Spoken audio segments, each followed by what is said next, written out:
Amber, blooms on the hill, and I'm just driving up my road, see the dirt road, and I'm going to Welsh Pool, which is only 28 k's from our place if you head directly south. So I'm going kind of the back way, so it's going to be dirt roads all the way.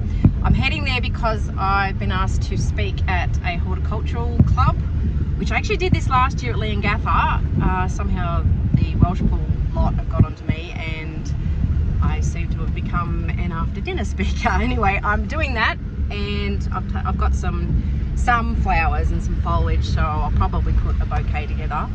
And the plan is to talk about, well, basically the flower farm, but how I grow ingredients for bouquets. So I don't know how long I'm speaking for, probably only about half an hour, but I've got my helper with me.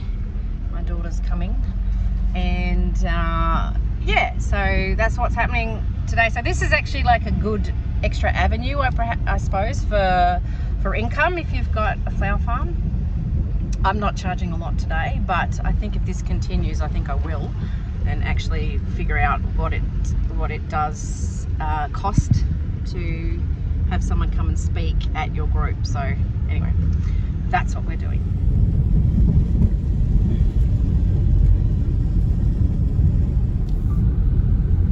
It's a really bushy, it's a bit of a bushwhack way to go this way, but it means it's directly south rather than going like the long way around. Yeah. So we've just popped through the other side of the state forest, and there's also plantation, and this over here, that's Wilson's Prom and the ocean. So, as Kate said, I'm a sheep and cattle farmer.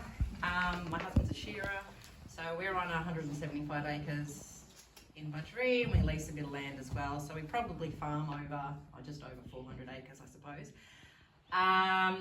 So my flower farm is a very, very small flower farm, and it's what they call now, it's actually a bit of a buzzword, but they call it a micro flower farm. And there's a lot of other women like me that have all got the bug, and it's all due down to one woman particularly. Her name's Erin Benzakine, and she's from America. You know, I can't grow wholesale. I just can't grow that amount of material. So to grow wholesale, you'd have rows and rows and rows and rows of the same thing, and you'd have to hire someone or a few people. So that's not what I do. Other things, like I do farmers markets. This is my image and my daughter. She helps me with the farmers markets every year, although she costs me more than I make. Mum, can I have some donuts? Mum, can I have this? Okay. I want to take something home. But anyway, farmers markets are good.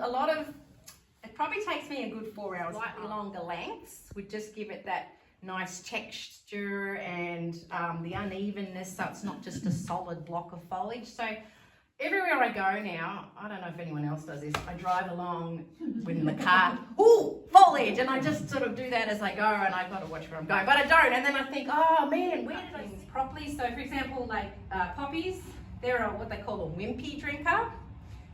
These Icelandic poppies, I've actually never grown these before because I've never had any luck with them, but this year hallelujah, I've got a different bride in November that sort of said, oh, if you can get me some Iceland poppies, so yay, these are for her, so hopefully they keep flowering. But they're a wimpy drinker, so hellebores are wimpy drinkers, mint, wimpy drinker, there's no doubt other things, but if you get something that goes floppy straight away, boiling water and stand it in there for 10 seconds and then plunge it back into your cold water and it'll perk up again. So these are all secondary. So I'd keep twisting like that if they're a... Morning. I've made a bouquet because I have to deliver one as a birthday present. I'll show you. Hang on. Here we go. Spring, always difficult when I've got barely any flowers, but Iceland poppies, some snowdrops. I don't know what this is called, but it's great. And I have no idea what this is either, but a little bit of fill with that, and there's some specialty daffs and a little bit of lavender. I've got this purple with the white, which is nice. There's some Sweet William in here, which is, it's just got the green at the moment, which is really, really lovely. And some pelargonium foliage, and there's a few ranunculus too. So, yeah, and a little bit of feverfew. So there we go. Just heading out to Yannah to deliver this now. Morning. Ooh, fluffy this morning. I'm in here with my washing going, and I've just harvested some flowers. This bucket, and I got a few extras. I've had an order for a sympathy bouquet. Delivered a birthday bouquet yesterday, so this is good. So I got orders coming in, and I can surprisingly fill them. Although if someone was to order a heap of stuff from me at the moment, I couldn't do that. But garden's slowly spitting some things out, which is good. So I'm going to do that today. So I'll take you along with me for that. So other news, my poor floret. It's been such a drama. Really babying these seeds and things and having them inside, and then they were getting a bit leggy, so now they've gone outside, and I had them in covered domed seed trays, and some of my floret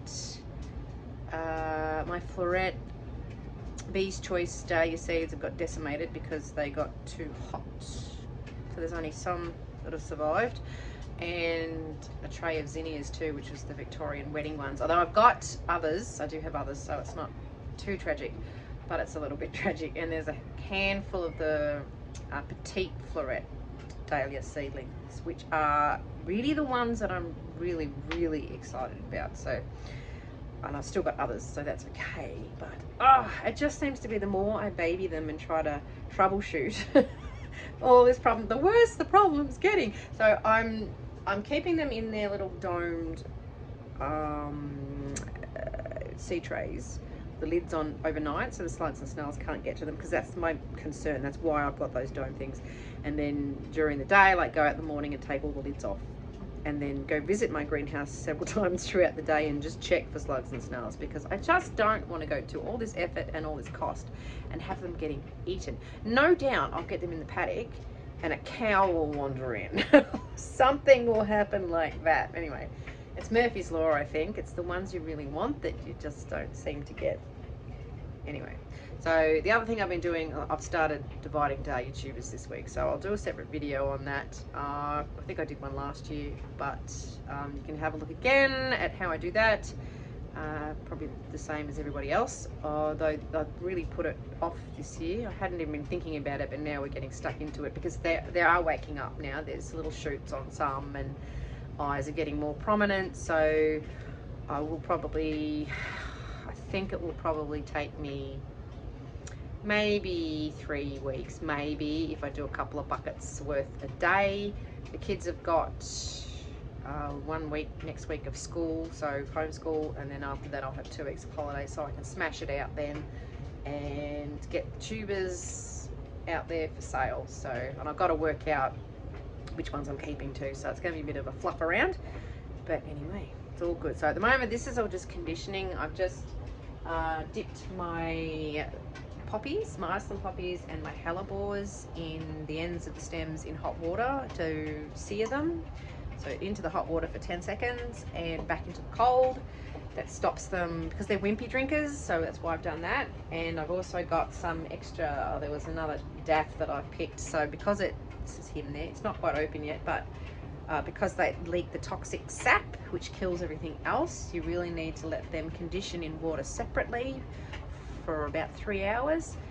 So that the sap doesn't kill everything else. So I've got some here that were picked yesterday. They can be used as well, but they'll be fine now. So once you recut the stem, it also starts that flow of sap going again. So you just got to be careful what you do. Anyway, the other thing I have to do is my wet boots. This is one of the floral, the foliage chandelier frames that I have to, it's as tall as me. Now I'm not very tall, but it's as big as I am. This was made by the brother of the bride for this early November wedding. Now there's 2 of these, so I'm just borrowing it. Remember, this wedding's just up the road, so I was able to borrow it from my neighbour who's the mother of the bride. And from this I'm going to cut some foliage, and I'm going to cover, you can see it's all squares, so I'm going to cover 4 of the squares and have it dangling down. And I'm going to do it probably today if I get time, But I'm going to cut the foliage, let it condition overnight, and then cover 4 of the squares and see how much foliage I need. And I'm testing the foliage because I'm going to have to do this, cut the foliage on the Tuesday, do it on the Wednesday, and the wedding's on the Saturday at 4. So I've got no other time to do it, and I want to see how well the foliage is going to last out of water, because this weight, it's not hugely heavy, but there's a weight restriction on what I can put on this to hang up on the underneath the marquee. So it's going up, yeah, it's not a ceiling, it's a marquee. And then remembering there's 2 of these structures. So if I put floral foam on there and soak the floral foam in water, it's going to make it heavier. So it's very tricksy, but also by covering 4 squares like that, it's going to give me an idea of how much foliage I need, and then all I need to do is count how many squares total and then times it by, you know, how much I used, and I'll know how much I need for the whole thing. And then I need to, of course, times that by 2 because there's 2 of these. So because I don't want to over harvest, it's going to take too much time, and it's a waste of foliage, of course, but time is money, and it's also, I have a very limited amount of it when it comes to doing this. Still got laundry going, and I've made, okay, I'll show you. It's a real garden bouquet, really. So there's, whoop, fall down my stairs, poppies, there's some sweet williams, snowdrops, bridal crown, daffs, other daffs, hellebores, some pelargonium, some lavender. Did I say Watsonia? There's even a piece of snapdragon in there I found. So this is this purple bit here in the middle. So that should open up. It's not a massive posy, but a little bit of scabiosa. And tiny bit of larkspur too, this little purple fellow here. Right, I've wrapped that up. 2 bits of paper, and kind of happy with that. I have to apologise for my washing machine and dryer going. But card, these are just generic. I've got a pack of, I think it was 16, just from Office Works, which is a stationery supply store here in Australia. So I just always supply one of those. Make sure you remember to ask people what they want in the card. I'll just write in this, and then I'm going to deliver it to Churchill. Morning. It's Sunday. It's one of these extended videos. It's got real no topic other than, I guess, it's been a week of different things. So speech early this week at the horticultural group. What else have I done? I can't remember. Still looking after seedlings and things. So I've been doing some dividing of tubers, so I'll do a video on how I do that. But I mean, lots of people do that, but I'll show you what I do. It was very, very, very cold yesterday. Apparently it snowed over where Lauralee from Florally Seasonal Flowers, and she said they got a bit of snow. So it did feel like that yesterday. It was that cold, and I was in here, which it's only like a three-sided shed. There's the great outdoors, so it's really, really cold. So I'm going to do a bit more dividing today. I'm just trying to push through as much as I can, and then from there I've got to sort everything out and then put aside the right amount of tubers for me to plant out for my own stock, work out how many of each one. And lots of them have got shoots, which is really good, and the eyes are becoming certainly more visible, so that's another good thing. And then I'll work out how many I've got to sell, and then, yeah, as soon as I get myself organised, then we'll get the sale going. The other thing I'm going to do today is a bit of a blog post, I think, because I'm actually a writer. That's what I did at uni. So I did work as a writer for a while for a magazine, and take the photos as well and all that kind of stuff. So I actually do really enjoy writing. I just haven't had time for a long time. I did it at uni, so I should be doing it. Anyway, so the reason, I know blogs are a bit old hat, but it does keep the engagement going on your website. So it means that Google can see that you've made changes to your website, or things are getting updated. And it means that, I don't know how it works, but it just keeps it all kind of humming along so that they know that it is actually a working website and a working business. So I want it to keep popping up in searches. This is the reason behind doing this whole YouTube channel, is that it's making me pop up in people's searches when they're looking to buy flowers for someone in the local area. If they type in flowers and, for example, Balara or wherever, I must be coming up because people are ringing me from all over the place, even from overseas, to order flowers for here. So there is method to this madness. So that's helping. So I thought I'd get on that and do a bit tonight. Plus I want to start mapping out writing. I want to do a book. I really do. So I'm going to start finding some time, and I think the tip might be doing perhaps 1,000 words a day, 500 words a day, but 1,000 words a day, which is actually not really that much. So we need to sit down and really pencil things in. Even once this season starts getting really crazy, I have to sit down and make the time, because I've been saying it for a few years now and it just hasn't happened, so it's got to happen. So anyway, we'll get back to this. It's a nightmare. This is all my buckets full of dahlia tubers in paper bags. It's a bit of a weird system this year. Going up to the laundry to get some more paper bags. I'm just onto dividing burgundy ball at the moment. Really good ball variety of dahlia tuber. And what I'm doing, the ones where I've got lots and lots and lots of clumps of the same variety, I'm just dividing enough for me so that I'm going to plant. And if I've got heaps of that particular variety, then I'm just going to leave them stored in the shed. And if anyone happens to order one of those particular varieties, then I'll come and cut off a tuber once they order. So rather than spend a heap of time dividing everything and then having all these tubers lying around like individually cut that people don't end up buying, rather than waste all that time, I'm just going to divide as needed. The ones I don't have as many of, then I'm definitely dividing all of those, but just trying to save a bit of time, because time is money. Right, it's night time. It's about 9 o'clock. I have lots of buckets of tubers here, and into my kids' schoolroom.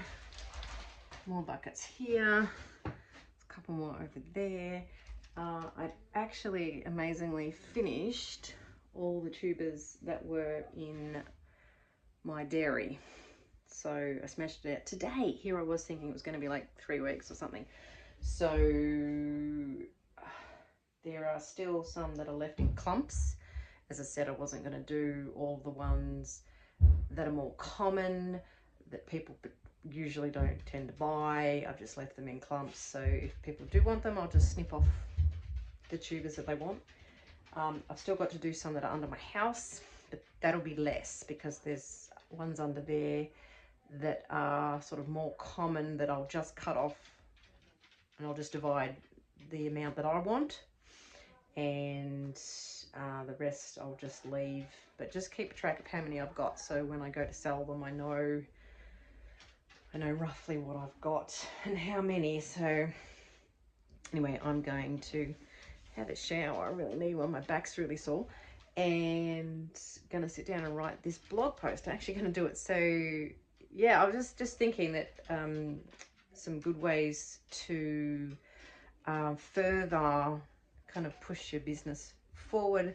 Of course, like I did it at the start of the week, or whatever day it was, I think it was Wednesday, was try guest speaking at places. If it was a bit bizarre that I got asked last year to do this for the Leanne Gaffer Horticultural Society, and obviously through them the Welsh Pool group has got onto me again. But it's a really good way to sort of get your name and your business name out there. I know people don't like public speaking sometimes. It's either death, public speaking, and they'd prefer to die. I don't know. But I actually don't mind it. Used to do a lot of amateur theatre, so I don't know, maybe that sort of helped me a bit. But it's a good way to do it. And you might even find that you could do some talks at schools or that kind of thing. Even doing workshops. So whether you're doing like bouquet workshops or sort of gardening or flower farming related ones, another good thing. As I said before, the blog's another good way. If you're good at writing, if you're good at taking photos, even if they're just on your phone, although your camera is better if you've got a camera, learn how to use it. So that's, yeah, another really good thing to do, to sort of just keep thinking of different ways of getting yourself out there. Anyway, I'm going to go and have this shower and write this blog post. Have a good one. Little PS, I actually am writing, so check out my blog post. I find writing quite easy, actually, so I'll show you. This is my messy kitchen. So this is my website, Worms on the Hill, and yeah, that's just my blog page. It's pretty easy. This is a Weebly one. It's quite user-friendly, whacking in some photos. I'll show you when it's finished. Right, I've done it. It's really late now. But anyway, I'm quite happy with that. Got quite wordy, but, and that's I call it my flowery chat. So it says here, flowery chat, that's my blog section. And that's the home page of my website. So having a nice website with nice photos is obviously important. Anyway, I've really got to go to bed. It's late.